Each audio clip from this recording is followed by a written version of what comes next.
Hello everyone. तो इस video में डिस्कस करेंगे यार नीट का एक क्वेश्चन। तो सबसे पहले तो एक क्वेश्चन देखो यार। क्वेश्चन है specialised membrane structure in prokaryotic cell which help in cell wall formation DNA replication and respiration. अब देखो ये क्वेश्चन एनसीईआरटी से डायरेक्ट है। तो सबसे पहले मैं मीजोजोम को एक्सप्लेन करता हूँ। मीजोजोम होता क्या?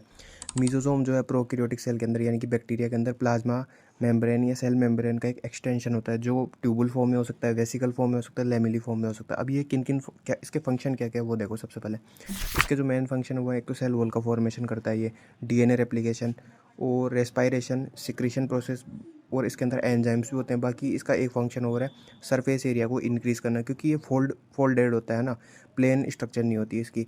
अब ये जो सारी चीज़ें थी मीजोजोम के बारे में वो मैंने बताई दी। अब मीजोजोम का एक दूसरा नाम और होता है, इसको बोलते हैं प्रोकैरियोटिक सेल का माइटोकॉन्ड्रिया।